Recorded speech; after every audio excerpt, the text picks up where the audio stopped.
Well, thank you very much, everybody. Thank you. What an honor.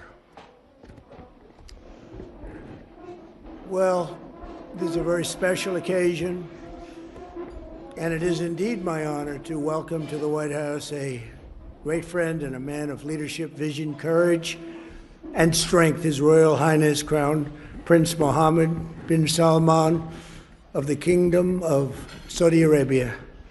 And we had a big day today, a very big day for both countries. We've gotten to know each other well over the years, and he has become a true partner for peace and prosperity for our countries and for the world and for peace in the Middle East, which was a crowning achievement for both of us. And I just want to say that Crown Prince Mohammed, we're delighted to have you with us at the White House. Very special, very, very special.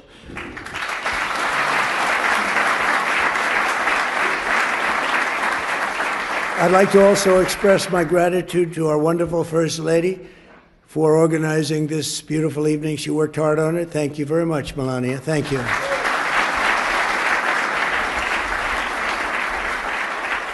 And we're pleased to be joined as well by Vice President J.D. Vance and his magnificent wife, Usha. Thank you. Thank you, J.D. Speaker of the House, Mike Johnson, and his wife, Kelly. Thank you, Mike, wherever you may be. Thank you. Thank you, Kelly. Princess Rima. Thank you, Princess Rima. Such an incredible representative of your country. And you really are. We really appreciate it. Great job you do.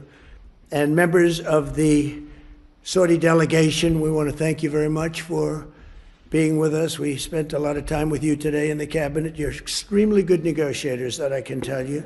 So I want to thank you. And we have so many other unbelievable dignitaries. I won't talk too much about you because we'll be here all night. This room is loaded up with the biggest leaders in the world, business, sports. You know, my son is a big fan of Ronaldo, wherever Ronaldo is here. We're Ronaldo.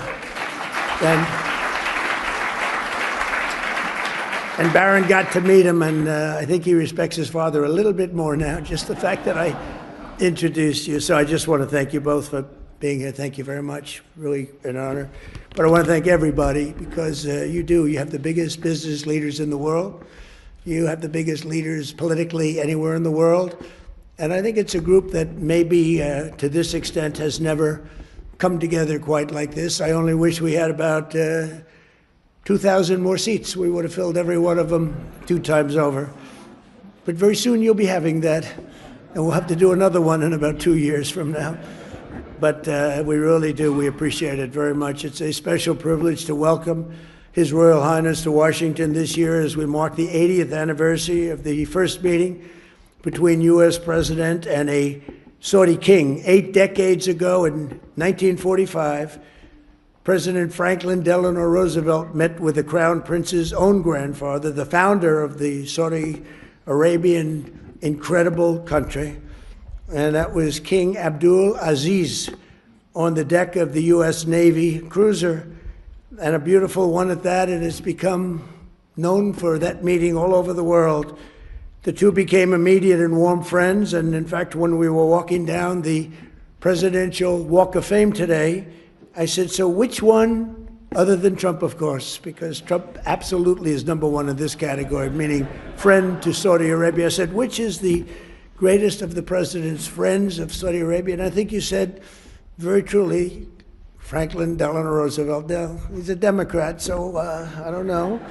But I understood it, and it's true. He was a great friend, and right now you have the best friend you've ever had. But ever since, our countries have been enduring partners, and together this evening, we're making that partnership closer and stronger than ever before. And we've never had the relationship, our countries, like this. We had four great years, but things happened today, and documents were signed, and we went through a lot during the first 9 months. And we have a very different Middle East than we had when I first came into office, like I would say day and night. As I saw during my wonderful visit to the kingdom in May, with the Crown Prince's help, Saudi Arabia has made extraordinary strides and grown into an economic engine and really a modern day miracle, an amazing transformation, and all for the good. This opening up of the new avenues of cooperation between the United States and Saudi Arabia is really unprecedented. And on that trip, Saudi Arabia announced that it will invest an incredible $600 billion. That means jobs. That means jobs. It's also good for your companies, but I'm only interested in the jobs for your country. I'm not interested in the profits, but I guess the profits are there too. But $600 billion in the United States. And today I said, any way you can up that? And he said, I am going to up that to $1 trillion. So he's investing $1 trillion into the United States. And when I was in Saudi Arabia, he looked at me, and I've used his name all over the place because he was the first to say it, but a lot of people have said it after. He said, 1 year ago, we thought your country was dead. And now you have the hottest country anywhere in the world. We are the hottest country anywhere in the world right now. So I want to thank you for giving me one of the most effective lines that I have. And I quote you, and I quote some others, but I always put you up at top. But many people have said that. This week, we're also signing exciting agreements on civil nuclear energy, critical minerals, and artificial intelligence, numbers that nobody's ever heard of before. And Jensen, I want to thank you. You had a great meeting of NVIDIA, wherever you may be. And I want to thank Tim Cook and Apple for all of the money that you're investing in the United States. They're both investing $600 billion, and we have numerous other companies in the room that are likewise investing large sums because they believe in what we are doing and what's taken place, this miracle that's taken place in the USA.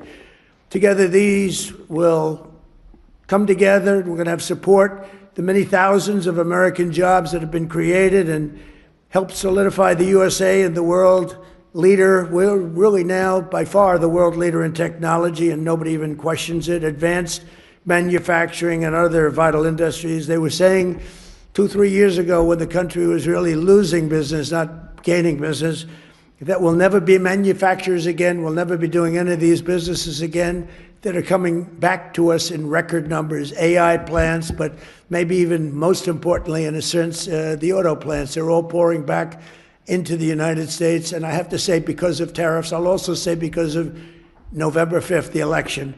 But because of the tariffs, they're coming back. We have the head of Ford, we have the head of General Motors in the room, and their stock has gone through the roof because what I did with tariffs last week on certain kinds of vehicles, I won't get into it. It's called mid-sized trucks and large trucks. So I wanted to get into it because their stock went through the roof, and they were very happy. They did not really a hell of a lot of work. I gave it to them at their request, and for that, they get a big fat salary. But more importantly, they create jobs all over the country. It's been amazing. And the business you've gotten in the mid-size and the large trucks because of what we did with tariffs is incredible. It's incredible. So I congratulate both companies, and thank you both for being here very much.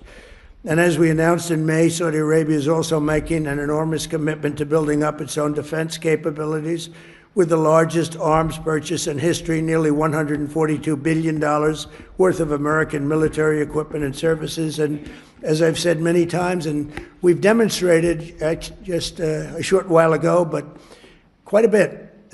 We make the best military equipment in the world by far. We make the best jets, the best missiles. We make the best military equipment in the world. There's nothing even close. But this will mark and make both of our nations safer and cement the kingdom's role as a key force for stability and security in the Middle East. And they are, I think right now, I can say with what we did with our beautiful B-2 bombers going in and obliterating a very serious nuclear threat, which would have taken place in about a month from that date. They were ready to go. They're not ready to go anymore. They'd like very much to make a deal with us, and they call us, and we'll end up probably doing that. That's Iran. But when you really think about it, Your Majesty, I think that this is the best in terms of safety. Saudi Arabia has never been as safe as it is right now. You always had a little cloud over your head, and sometimes that cloud was very big. That cloud is not there anymore, and we want to keep it that way. So that's why tonight I'm pleased to announce that we're taking our military cooperation to even greater heights by formally designating Saudi Arabia as a major non-NATO ally, which is something that is very important to them. And I'm just telling you now for the first time because I wanted to keep a little secret for tonight. I just heard him say, "Oh, that's nice." That's another point you won today. And signing a historic strategic defense agreement, which we just signed a little while ago. So congratulations in South Carolina.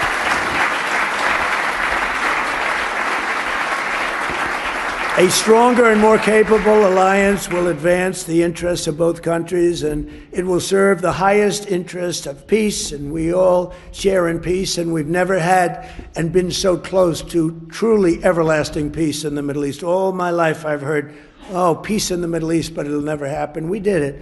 Now we have to make sure it matures properly and is really as strong as we think it can be, but we've gotten all good signals. I want to just thank you for all the help, too.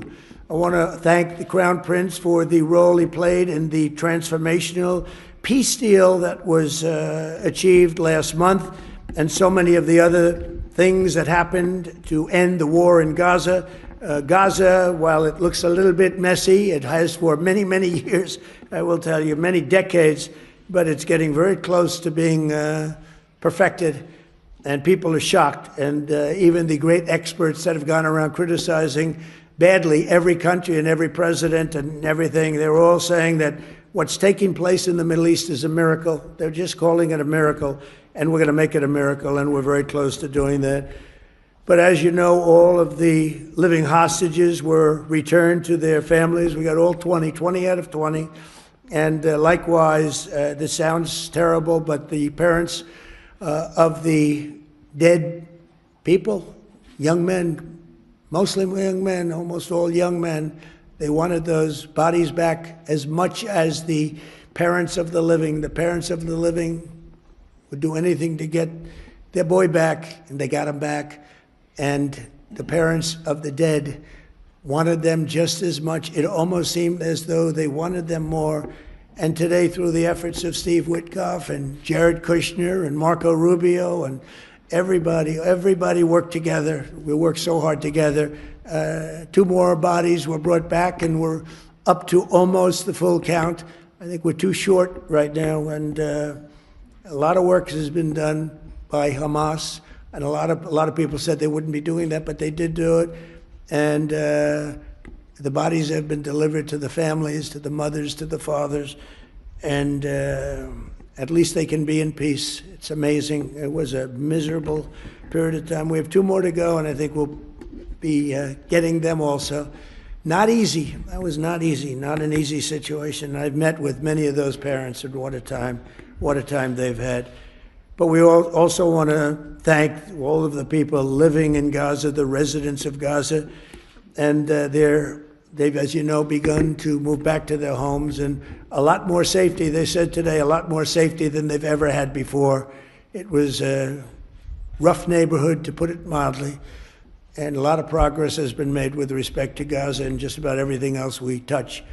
Just yesterday, the United Nations Security Council formally adopted my peace plan and officially endorsed the Board of Peace.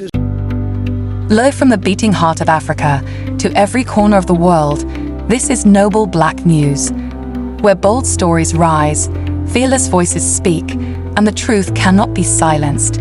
Stay informed, stay empowered. The world is watching. Noble Black News begins now.